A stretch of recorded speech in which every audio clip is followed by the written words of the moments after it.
أعوذ بالله من الشيطان الرجيم. بسم الله الرحمن الرحيم. ثم ننجي الذين اتقوا ونذر الظالمين فيها جثيا.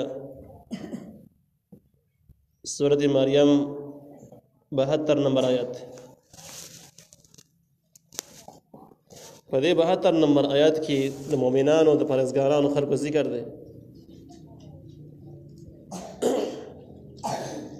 او ظالمانو خلکو د پاره تخویب اخروی دی. د دې حاصل دا دی چې په جهنم باندې تیریدل خو د هر چا شته. مؤمنانو به هم تیریږي او نیکان کافرانو به هم تیریږي، ګناهګاران هم، لکه څنګه چې په دې 71 کې تیر شو چې وَإِن مِّنكُمْ إِلَّا وَارِدُهَا. دې ځکه کې وایي چې تیریدل خو به د هر چا دی، لیکن مؤمنان خلق او کم پچ پرهیزګاران دی الله تعالی باغی ته نجات ورکي، جهنم ور به ونسيزي، دی به تیر شي اخو به واوړي. دا به صرف دې لپاره چې کم څه دې ته په دنیا کې ویلې شي او جاغي یقیني په خپل سترګې باندې ویني او دوی ته دا پته مولګي جهنم څومره خطرناک دی چې کله جنت ته لاړ شي جنت قدر او قیامت به صحیح معلوم شي. الله تعالی شکر هم سید کی مؤمنان به دې لپاره جهنم باندې تیارېدل کیږي یا جهنم ته به داخليدل کیږي چې سزا وبکې نه. نو الله تعالی وایي ثم بیان ننجي الذين اتقوا، موږ به نجات ورکو هغه کسان ته چې پرهیزګاران دي، هغه جهنم ور به سزا لنشي.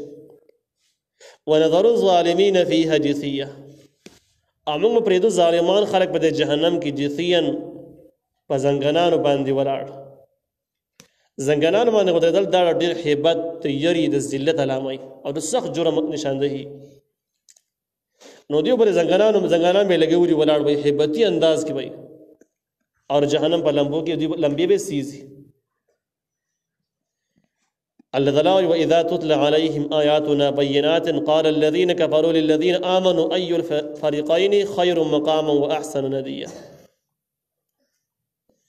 د کافرانو دنیاوی حالات ذکر کوي چې د کوم خلک جهنم ته داخل شو په دنیا کې ردی خپل علامات شته، هغه نه ردی پہچان کیږي او د کوم شي په وجه چې گمراه شوی او بیلاری شوی دي د هغه اسباب هم ذکر دی چې د اسباب دلته کې بیانېږي. الله تعالی واذا تتلى عليهم هر کله به تلاوت شو دوی باندې بدی کافرانو خلکو چې کوم جهنمی خلک دي آیاتنا زمن آیاتنا بینات چې واضح دي، مطلب یې بيخي واضح دي. قال الذين نويل بحق کسانو کفروا چې کافرانو للذين کسان د امنو چې مؤمنان دي أي الفريقين خير مقاما وأحسن نديا. كم یو د دوه ډالو نه چې کافرانو او مسلمانان دي په دوه ډالو کې کوم یو ډاله خیر ډېر غوړه د مقاما په کور کې چې کورینه یو خاندان یې څنګه دي واحسن ندیه ډېر خده په مجلس کې چې محفل یې څنګه دي کم خلک وسره کینی او چا سره ناس ته پاس تر دا به کافرانو ویل. د دې حاصل دا چې په قرآني آیاتونو کې کله آسماني آیاتونو کې د کوپر بدی به ذکر شو چې کوپر بدترین شی دی، د الله تعالی قهر او غضب چې کوم دی نو په دې سره را برسېره کېږي او د ایمان او د اسلام او د نیکو اعمالو فضیلت به ذکر شو. کافران به راپاسې د مسلمانانو ته به ویل چې دا خبره صحیح نه ده. کوپر کم قباحت چې آسماني کتابونو کې ذکر شو دا ټیک نه دی. ولې ټیک نه دی؟ دلیل به دا وایو چې تاسو په ظاهر باندې وګورئ په دنیا کې چې د کافرانو خلکو تعداد سیوا دی که د مسلمانانو سیوا دی. دغه شان کورونو ته وګورئ چې د چا کورونه خخ دي، ډول ډول دي، مالدار دي او د چا سره د دنیا وسایل او سامان ډېر دی. کافرانو سره ډېر دي که مسلمانانو سره ښکاره خبر کافرانو سره ډېر دی، بهر دور کې سره ډېر تیر شوی دی. بیا دې ته وګورئ چې د کافرانو سره د دې خلکو سره ناسته پاسته چې کومه ده ناسته پاسته د چا سره د غټو خلکو سره ناسته پاسته ده. آیا د غریب د مؤمنانو ناسته د غټو خلکو سره ده که نه د کافرانو؟ نو کافرانو خواته بلویلو سیبان راتله، غټ غټ سرداران به راتلل، مؤمنانو خواته به څوک نه راتلل، غریبانان به بېګواسه به تعلقات به هم داسې کمزوري ناقص وو. نو کافرانو به داسې ویلو چې په ظاهر تاسو وګورئ وسایل موږ سره دي، کورونه موږ سره دي، محفل زموږ ډېر صحیح دی، مضبوط دی او تعداد چې کم دی دا زموږ ډېر دی، افرادي قوت زموږ سیوا دی. نو چې کله دا سیوا شو نو اوس دې ته وګورئ چې کم کس د الله تعالی خوښي نو ویل هغې ډول نعمتونه دي او چې کم کس د الله خوښي هغه نعمتونه ورکوي. نو ګورئ موږ له راکړي تاسو ولې نه درکړي. معلومیږي دا چې تاسو په ناحقه یې د الله تعالی باندې هم صحیح حیثیت نشته. ذکر سره مال هم نشته دی، وحدې هم نشته دی، محفل هم کمزورې دی، کورونه هم کمزورې دي. وایي له دې نه معلومه شوه چې د الله خوښ نه یې او موږ یې خوښ یو ځکه دا نعمتونه راکړي دي. نو اولنۍ دعوه دا شوله چې زموږ سره وسایل دي، هر قسم وسایل نعمتونه لرو، بل په دې خو تاسو پوهېږئ، تاسو ویلي نه. او دویمه خبره ویل دا ده چې دا نعمتونه الله تعالی هغه چاله ورکوي چې څوک یې خوښ وي، نو موږ یې خوښ یو، تاسو یې نه یې خوښ. دا د کافرانو دعوه شوه. نو دا د کافرانو د دعوو ذکر شو او بر روانو آیاتونو کې د دغې دعوو تفصیلي جوابونه ذکر کیږي. نو الله تعالی وایي واذا تتلى عليهم هر کله چې تلاوت شو په دې باندې آیاتونه زموږ آیاتونه بینات چې واضح وو، په هغې کې به د کفر ښکاره بدي بیان شو او د اسلام په ښکاره فضایل ذکر شو. قال الذين نو ویل هغه کسانو کفرو چې کافرانو للذین هغه کسان د آمنو چې مؤمنان دي ای الفریقین خیر مقاما واحسن ندیا، چې کوم یو د دوو ډلو نه چې کافرانو مسلمانان دي خیر غوره ده مقاما په کورنۍ کې. مقام په معنا ده د هغه ځای نه ستاسو چې کوم ځای کې دی اوسېږي، رهایشي ځای نه په معنا د مسکن سره راځي اوسېدل ځای نه. نو څوک ډېر ښه دی په کور کې چې کور د چا مضبوط دی، واحسن او څوک ډېر ښه دی ندیا په مجلس کې د چا خوا د غټ غټ خلک راځي، د چا غلامان او مزدوران سیوا دي، نوکران یې ډېر دي. دا جمله مختصره ذکر شوې ده. نو بده کې به خامخا جواب بدایي چې کافران مضبوط دي بده کې. نو دویم دلیل دا دی چې دا نعمتونه دي الله ورکړي دي او الله هغه چاله ورکړي چې څوک یې خوښي. نو کومه خبره راووتله دا د ثابته کړله چې کافران صحیح دي، د الله تعالی خوښ دي. اوس به د دویم آیات کې الله تعالی د دې جواب کوي چې دا اولنۍ خبره خو صحیح ده چې کافرانو سره وسایل ډېر دي. دا دویمه خبره چې د الله تعالی څوک خوښي نو دا ورکوي او بل چاله نه ورکوي، دا خبره غلطه ده. نو دغه جواب په دې دویم آیات کې تاسو وګورئ.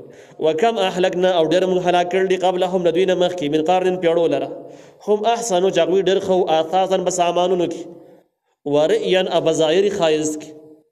نو جواب مختصرا دا شو چې که ډېر مال او نعمتونه اولاد افرادي قوت در دې خبرې دلیل و چې د الله خوښ دي. نو مخکې تاریخونه را برسېره کوي لوی لوی بادشاهان او لوی لوی قومونه الله تعالی هلاک کړي تباه کړي دي او هغه د موجوده کافرانو نه په وسایلو کې هم ډېر زیات، د هغې حسن ښایست هم د هغه خلکو ډېر زیات. او تاسې خو دا منئ چې نعمتونه دې الله ورکړي دي، لیکن دا خلک الله تعالی هلاک. نو معلومه دا شوه چې دغه نعمتونه الله تعالی لازمه نه ده چې په خوښ کس له ورکوي، کله کله کافرانو له ورکوي او کافرانو له څه دپاره ورکوي؟ استدراج او امتحان دپاره ورکوي چې بیخي حجت به تمام شي، چې تمام وسایل تا سره وو، ژوند دې لارو، وسایل دې لرل، بیا دې ایمان نه دی راوړی، لحاظ د جهنم صحیح مستحق د حجت تمامولو دپاره الله تعالی دا ورکوي. او دې ته دې څیز ته استدراج ویلی کېږي، مهلت ویلی کېږي. نو خلاصه یې دا شوه چې دا څیزونه خو الله ورکړي دي، کافرانو سره ډېر دي، لیکن دا دویمه دعوه چې د الله تعالی څوک خوښي نه دا ورکوي، دا دعوه باطله ده، ځکه چې کافرانو له هم ورکړي دي مخکینو تاریخونو کې، تاسو هم دغې قایل دي. او دغه کومو کسانو له چې ورکړي دا کسان بیا هلاک کړي هم دي. نو دلیل خبره ثابته شوله چې ظاهري وسایل، اسباب، مالداري او دغه شان د کې غټ مجلس او محفل دا د دې خبرې دلیل نه ده چې د الله خوښ دي، د دې خبرې دلیل نشو. نو الله وی وکم اهلکنا ډېر موږ هلاک کړلي قبلهم د دې موجوده کافرانو نه مخکې من قرن پیړو لره هم احسنو چې هغوی ډېر ښه اثاثا په سامانونو کې د ژوند سامانونه او وسایل د دې موجوده کافرانو نه ډېر لرل، ورئیا او په ښایست کې چې د هغوی ښایست حسن شوشه د دې موجوده کافرانو نه ډېره زیاته وه، لیکن هلاک شو. چې کله هلاک شو نو هلاکت د سبب په سبب د عذاب باندې عذاب پرې راغلی دی او عذاب ولې پرې راغلی د الله تعالی خوښ نه و، الله تعالی ته په قهر باندې و. نو معلومه دا شوه چې ډېرو وسایل او سامانونو والا خلک د دې خبرې سره لزوم نه لري چې د الله خوښ دي، بلکې د الله په خوښ نه وي، استدراج او امتحان وي. لکه فرعون چې کوم دی خپل زمانې بادشاه ډېر مالداره تېر شوی دی، نمرود شداد داسې په تاریخ کې لوی لوی کافران تېر شوي دي، مالداره په ټوله دنیا باندې هم حکمرانان تېر شوي دي کافران، او بیا الله تعالی به سنګینو عذابونو سره هلاک کړي دي. نو ښکاره دلیل شو چې حکمراني، وحدې، مال، دولت، ظاهري ښایست دا د حق پرستۍ دلیل نشي کېدی، ځکه د کافرانو سره شته. قل ورته ووایه من کان فی الضلالة هغه څوک چې په ګمراهۍ کې فلیمدد له الرحمن مد، نو مهلت ورکړي هغه ته رحمان ذات مهلت په مهلت ورکولو سره، ډېر مهلت ولا ورکړي. کس چې ګمراهۍ الله تعالی ولا ډېر مهلت ورکړي چې بیا عذر او بهانه نه چې ما خو اسلام او ایمان مې قبول کړی، بیا خو وسایل نه، اسباب نه، رسایي نه وه، نو په دې وجه زما مجبوریانې شوي او زه ګمراه پاتې شم. نو الله تعالی ول خډیر مهلت ورکي، عمر هم ول ورکي، وسایل هم ورکي، ارسه ول ورکي، حتی در هغه پورې اذا راو چې دوی ویني، حتی در هغه پورې اذا راو چې دوی ویني ما هغه سو یوعدون چې دوی سره وعده شوی ده. وعده دې خبرې ده چې کوم خلک ګمراه دي د اسلام باغیان دي په دې باندې به عذاب لازمي راځي، یا په دنیا کې او یا که دنیا کې را نه غیر قبر کې خامخا راځي، او د قبر نو وروسته په آخرت کې خو بیخي لازمي ښکاره دی. نو دوی صدا خبر وعده شوی ده چې د بد اعمال او کفر او شرک د سبب د عذاب دی، یا په دنیا کې اګه په دنیا کې وشو کوونه شو، قبر او آخرت کې یقیني دی، بیخي یقیني دی. نو دوی به وایي هغه څه یوعدون چې دوی سره وعده شوی ده، اما العذاب یا خو دنیاوي عذابونه دي، و اما الساعه یا قیامت ته چې قیامت راشي او قیامت په خپل سترګو باندې ویني. پس یعلمون نو زرد چې خبر بشي دوی من هو شر چې څوک ډېر بد دی، مکانن پکور کې و اضعف او ډېر کمزورې دی ژوندن په لښکرو کې. اوس خو ظاهري دا خبره شوله، لیکن چې کله په دنیا کې به دوی باندې عذاب راشي او دوی په خپلو سترګو باندې ویني چې د دوی مالونه او دولتونه او وسایل دوی د الله تعالی د عذاب نه محفوظ نه کړو. دغه شان کم ملګري چې لري، کم محفل لري، تعلقات وسایل لري، نو هغه دنیاوي تعلقات او د دنیاوي عہدې به هم ثابت بشي چې تر د عذاب نه دوی بچ نه کړل. نو په دغه ټیم کې به دوی یقیني معلومه کی چې کور د چا خراب دی او لښکرې د چا کمزوري دي، دا په هغه ټیم کې معلومه شي.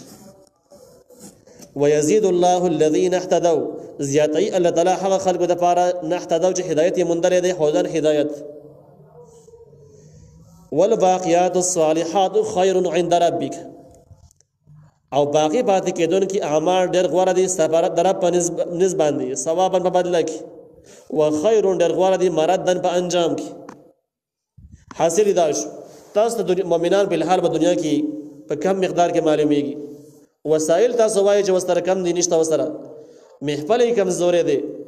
نو په دې دنیا کې الله تعالی مؤمنان لورس بورس باندې هدایت زیاتوي، هغه ورځ بورس باندې د نوې نوې اعمال او نوې نوې ایجادات سره مخامخ کیږي، او ورځ بورس باندې په دین کې په اسلام او شریعت کې د هغوی نوې نوې ترقی کیږي، یعنی نوې نوې معلومات ته حاصلېږي، او هغه معلومات الله تعالی دې زرون ته کو زید نه کو اعمال او نوې نوې توفیق ولا ورکړي.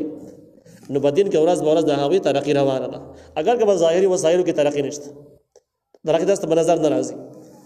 بیا چې کله په دین کې ترقی روانه ده د دې مخ کې د دې په توفیق کې د دې په علم کې ورځ بورس ترقی کیږي، نو بیا د دې ورسره د دې د نیکو اعمال توفیق نصیب کیږي، نیک اعمال به کوي.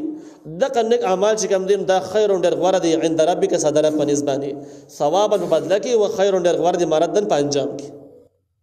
نو حاصل دا شو چې د ټولو نه خاص چې کوم د ایمان او نیک اعمال دي، دغه ایمان او نیک اعمال باقی پاتې کیږي او د انجام بهترین دي. نو که مؤمنان اسمون لري خو د دوی نیک اعمال او د دوی کلک ایمان د دوی لپاره لویه سرمایه ده. کافران کډر وسایل پیدا کی ډېر سره پیدا کی، لیکن د ایمان نه محروم دي چې کله عذاب راشي د عذاب په وخت کې دغه خلکو د ایمان دغه مالونو او د لښکرو ښکارا کمزوري ثابتېږي چې د دوی هیڅ پکار باندې بران نشي. نو بدغه جهاد باندې مؤمنان به هر لیول باندې اوچته مرتبه والا شو، کافران به هر لحاظ باندې د هر څه کمزوري دي، ناقص دي، اگر که شیطان دوی ته بڑا کړي سره اچي تاسو اوچت خلک